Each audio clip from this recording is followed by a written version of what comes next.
Et aujourd'hui, on va faire la correction du sujet central PSI2 2020. Alors, ce sujet parlait de l'Airbus. Il y avait une première partie sur l'aile, principalement. Ensuite, une partie sur le turboréacteur, qui était de la thermodynamique. Puis une partie chimie, où il y avait un petit peu de tout, thermochimie, précipitation, et surtout des courbilleux à analyser. Première question, il faut représenter sur un dessin la force Rx et Ry, qui étaient les composantes de la résultante aérodynamique. Donc, il fallait bien regarder les axes du schéma proposé, puis juste les dessiner. Vu qu'on n'avait pas d'angle et de valeur numérique donnée, on peut faire un petit peu ce qu'on veut, tant qu'Rx était vers l'arrière et Ry vers le haut. Deuxième question.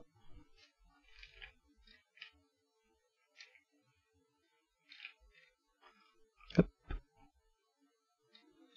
Et il fallait trouver le lien entre M et CY et entre F et CX. On remarquera qu'on avait un petit dessin pour nous aider. Donc, il fallait faire un PFD en présentant le référentiel et le point d'application. Bon, c'était assez rapide vu que l'avion était à vitesse constante. Question 3. Estime numériquement la vitesse de croisière et la poussée nécessaire en son maintien. Donc, on partait des équations précédentes, on connaissait le poids. On connaissait le CY, on avait des courbes entre le CY à 3 degrés, ça permettait d'obtenir la vitesse de croisière. Hop.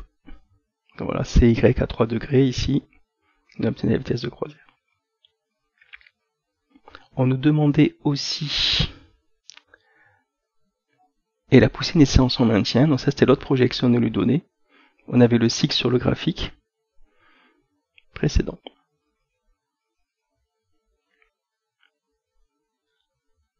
Q4, rôle des ailes. Bon, on avait une petite enseigne qui précisait bien ce qu'était le capé, et ce capé, on allait s'en servir pour voir qu'en fait, sur l'intrado, la pression était supérieure à P0, sur l'estrado était inférieure, donc on s'entraînait que la pression de l'intrado était plus grande que la pression de l'estrado, et donc il y a une force de portance dirigée vers le haut. Bien entendu, ceci c'était pour les angles de 2 degrés et de 7 degrés. Q5, c'est le cas particulier où alpha est égal à 0 degré, ben là on a P égale PE, donc pas de force de portance. Alors Q6... Alors on est à la limite, on va lire ensemble. En considérant que la trajectoire est horizontale et que la 7 est non nulle, expliquez l'essence d'une vitesse minimale Vmin, 10 vitesse minimale de sustentation, en deçà de laquelle la sustentation ne peut plus être assurée, on dit que l'avion décroche. Alors là, ce qu'il fallait faire, c'est surtout un petit dessin. Voilà, donc je vous ai fait là en introduisant les différents angles. Et après avoir fait apparaître ces différents angles, il fallait reprojeter le PFD sur X et sur Y. Ça donne deux équations où ça fait apparaître l'assiette. Donc il faut oublier que l'assiette est non nulle, donc il n'est plus dans le cas précédent, donc il y a des projections en plus à faire. Et donc on peut remarquer dans cette équation que CY va effectivement avoir un rôle pour la vitesse, parce que ceci et ceci étant constant, si CY est grand, V sera petit. Donc comme effectivement sur la courbe de CY en fonction de alpha, on voit qu'il y a une courbe de CY max, effectivement on aura un Vmin. Quand on prend ces deux équations, qu'on les mélange, on peut avoir la relation de Vmin qui sort. Donc on peut aussi remarquer que ce terme était négligeable par rapport à l'autre. On peut aussi faire l'application numérique directement. Donc là, Q7, Q8, Q9, c'est relié. Hein. En fait, là on fait l'application littérale, puis là on fait les applications numériques. Donc sur le dessin, pour alpha égale 14 degrés, on obtient un CY max de 1,6. Delta vaut 11 degrés, car on nous précise que, alors comment je l'appelais cet angle avant, que bêta vaut 3 degrés. Et ça fait un Vmin de 92 mètres par seconde. Q10.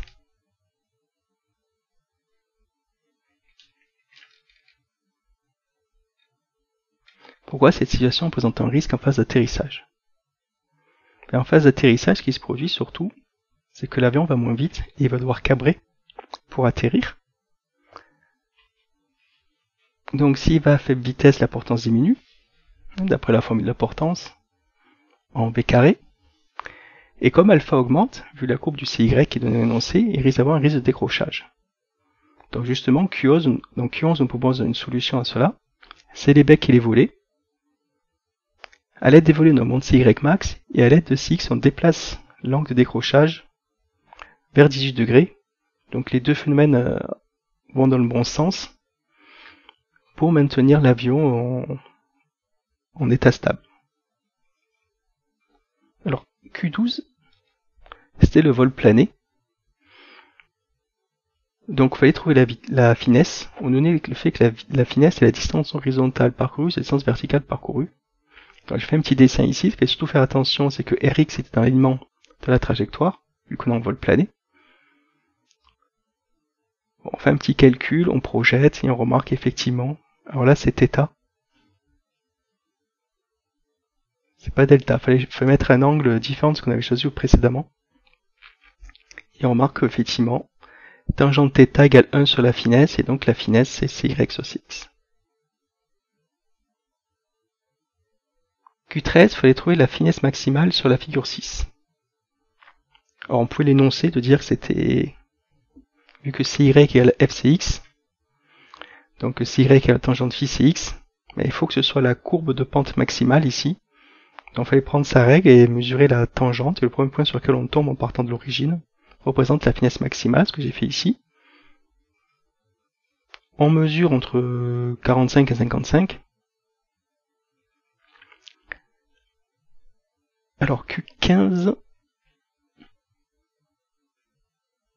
on déduit la distance horizontale maximale que peut parcourir l'avion en vol plané en cas de panne de moteur à 1000 mètres au-dessus du sol. 1000 mètres au-dessus du sol. Donc on reprend la définition de la finesse, qui est ici. Si ici ça vaut 1000 mètres, et bien ici ça fait à peu près entre 45 et 55 km, suivant la valeur de Fmax trouvée. Bon là j'ai pris 46, 50, ça peut être 46 km. Q16, en réalité la finesse de l'avion complet tient compte des ailes, du fuselage, des moteurs, de l'empennage, de la dérive. Est 2 fois moins importante que celle de ces ailes. Pour poser une explication.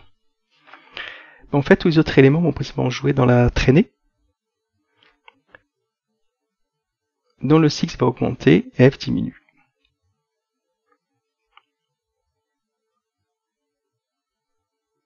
Et la portance restera la même. Donc la finesse va baisser. Comme il dit, ça tient 2 fois moins importante pour donner une finesse de 23 par rapport à notre Fmax obtenu. Bon, en réalité, c'est 17 pour l'Airbus 320. On arrive à la partie thermo. Au début, calcul classique, température de flamme, équation de combustion, on dit que c'est adiabatique et isobar, on mise les gaz par un gaz parfait, on prend un chemin virtuel, tel que delta H1 plus delta H2 égale 0.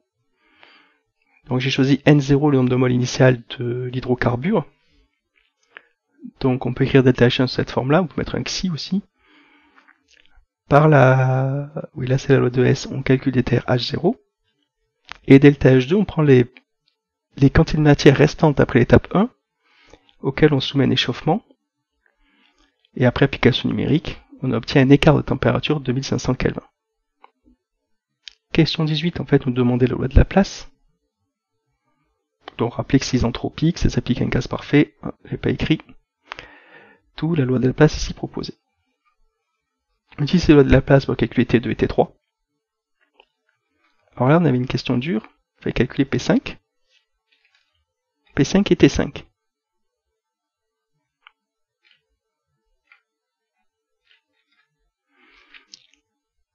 Alors pour commencer, il fallait faire considérer que le couplage était parfait entre les différents éléments évoqués, c'était écrit dans la question. Donc en fait que dm1wt plus dmws plus dm1wc égale 0. Après il faut remplacer dm1 en fonction de dm, ce petit calcul qui est là, dm1 égale dm sur 1 plus bêta. On remplace les w ici par cp tf-ti. Les dm simplifient, les cp simplifient, il ne reste plus que le 1 plus bêta et on peut écrire le résultat sous cette forme dans une application numérique de 649 Kelvin. Pour calculer P5, à nouveau loi de Laplace et on obtient 1,56 bar. Q20. Établir l'expression littérale et numérique de C6, vitesse du gaz du flux chaud à la sortie de la tuyère. Et Q21 sera pareil. Donc on reprend le premier principe en système ouvert. On suppose que la vitesse d'entrée est quasiment nulle, ce qu'on fait très souvent dans les cas d'exercices sur les tuyères. on obtient cette relation où il faut calculer T6 une fois par loi de Laplace. Pour C6, on obtient à peu près 400 mètres par seconde, et pour C7, à peu près 350 mètres par seconde. Q22, c'est un bilan de quantité de mouvement. L'énoncé précisait bien que c'était stationnaire, donc ce qui fait que ces deux termes vont s'annuler. Et donc quand on fait la soustraction des deux écritures AT et AT plus DT, il reste plus que ce terme dm2 d7 c7, on simplifie par dt, et là ça fait dp sur dt dt, et donc la force, alors là c'est pour le flux froid, ça sera dm2 c7, et de même pour le flux chaud, ça sera dm1 c6. Q23, on fait la somme des deux. Q24, on demandait d'écrire cette force en divisant pour le débit massique. Il fallait juste faire attention à l'unité. Je crois que ça fait aussi des mètres par seconde, si vous préférez. On calcule cette force, alors le nom exact qui donne à l'énoncé,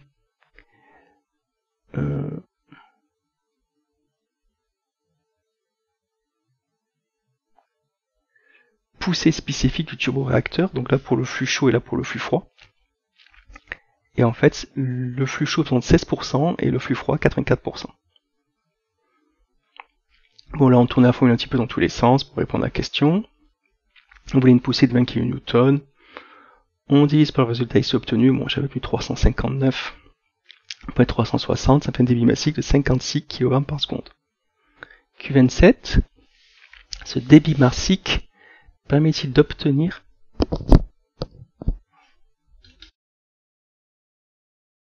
ce débit massique? Ah c'est bon, pardon, je crois que j'avais un problème de son. Ce débit massique permet-il d'obtenir la même valeur de la poussée en vol de croisière, justifiée qualitativement? Eh ben, ce qui va se passer en vol de croisière, c'est qu'on ne pourra pas forcément négliger la vitesse des gaz à l'entrée. Là, on faudra faire un terme de différence de vitesse. Par conséquent, pour maintenir une poussée constante, il faudra augmenter le débit, la résistance à l'avancée de l'avion. On va passer à la partie chimie maintenant. Q28, donc toujours pareil, loi de Hess, tac tac. On obtient 180,8 kJ par mol, et donné est à la fin de l'énoncé, et demandé de commenter, bon le commentaire qu'on va faire, c'est une réaction endothermique. Q29, question intéressante. Et il fallait chercher la fraction molaire de NO. Alors plusieurs façons de faire. J'ai fait la méthode classique, on va dire. On calcule les données delta R à 0, ce qui nous permet de calculer delta RG0. Grâce à delta RG0, on trouve qu'à 0, on définit la constante à l'aide des pressions. À l'aide du tableau d'avancement qu'on peut écrire, on peut rapidement faire dans CDF, ce qui n'est pas très compliqué. On obtient cette équation. Je pose x égale psi sur n0. J'obtiens un polynôme d'ordre 2. Je choisis la racine positive, qui reste à la fin. Ça fait 0,24%, et la fraction molaire, c'est 2 psi sur 5n0, c'est-à-dire 2 psi sur n0, ça c'est psi sur n0, donc on multiplie ça par 2 cinquièmes, ce qui fait 0,1%. Un petit peu plus, semblerait-il. Non, ça fait 0,096%. Allez, Q30.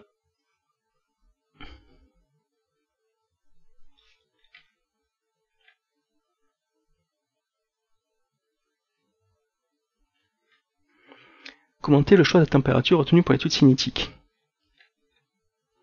En fait, la réaction proposée, là, elle est exothermique, donc elle va être favorisée par une température basse. Cependant, on ne veut pas que la cinétique soit trop lente, donc on va prendre un compromis entre les deux. Cinétique favorise la température, thermodynamique favorise la basse température. Après, il y a une question sur les ordres. Bon, c'est une dérécence de l'ordre. Avec la pente, vous trouvez l'ordre pour NO. Et avec les ordonnées de l'origine pris pour les deux courbes, vous obtenez l'ordre pour O2. Vous prenez une des valeurs obtenues pour obtenir K tiré de Kops. Attention à l'unité, dans le tableau, il y avait quelques pièges. Une unité un petit peu bizarre, des par minute, des micromoles par litre, je crois.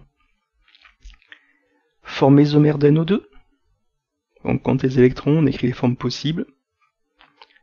Q33, il y avait plusieurs façons, soit il fallait chercher des liaisons à la fin et faire la moyenne, soit ce qui était fortement recommandé ici, c'était la figure 9.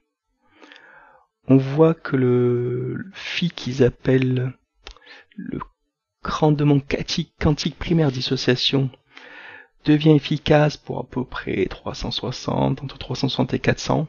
Bon, pour l'application numérique, j'ai choisi 395 nanomètres, et avec ça, on obtient une énergie de liaison de 300 kJ par mol. Ce qui est compris entre les deux valeurs proposées, les liaisons simples de NO et les liaisons doubles de NO, parce qu'effectivement ici, on a fait, si on fait la somme de celle-ci avec son symétrique, l'hybride de résonance va être formé par une liaison et demie. Donc c'est normal d'avoir une énergie de liaison comprise entre les deux.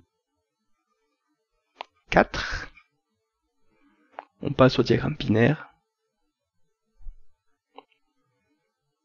Bon, pourquoi est-ce qu'on préfère l'aluminium? Parce que la densité est plus faible. Donc forcément ça fait des économies de carburant. Puis aussi, si on prend des trucs trop lourds, on n'arrive pas à le faire voler. Sur le diagramme binaire, on prend la composition du composé défini qui s'est situé en masse, donc à 0,53. Attention que là c'est un rapport de mol dans la formule, donc il faut faire intervenir les masses molaires pour s'en sortir, on obtient 2. Pour le diagramme binaire classique, liquide, alpha plus liquide, composé défini plus liquide, ici les deux solides, ici la solution solide alpha. Alors petite erreur sur le dessin, parce qu'en fait c'est à 300 Kelvin, donc c'est encore plus en dessous, et ça ne change rien au résultat. Par contre l'application est juste. On obtient 7,6% d'alliage Al2Cu et 92% de solution alpha solide. Q38, il fait donner le montage à 3 électrodes vu en TP. Pardon. Bon, voilà, parce qu'on peut mettre un paramètre, parce qu'on peut mettre le voltmètre. Il fait expliquer le rôle de chacune des électrodes. Donc surtout E16 par exemple, qui sert de potentiel de référence qui va varier au cours du temps. C'est aussi son rôle, ça peut un montage à 2 électrodes. Sinon le potentiel de la contre-électrode varierait en fonctionnement. Q39, équation du couple H plus H2 en milieu acide en milieu basique. Il fait calculer le potentiel à pH 14. Donc il fallait prendre pH 2 égale 1 bar ici. Et en fait, sur la courbe, on avait moins 0,94 et moins 1,66. Et dans l'énoncé, donner les surtensions. Et on retrouve exactement les mêmes valeurs dans l'énoncé. L'équation bilan qui se place, c'est donc l'oxydation de l'aluminium en milieu basique, très important. Et il fait trouver le potentiel corrosion. Alors ça c'est Q42. Et la valeur du courant de corrosion. Donc on y va un petit peu par dichotomie jusqu'à trouver les deux portions ici égales, et on tombe à peu près ici. Alors moi je ferai moins 1,3 volts. Pourquoi on appelle ça une pile? Car on va avoir un débit de courant spontané entre l'anode et la cathode. Q43. On nous proposait la formation d'un complexe de ions.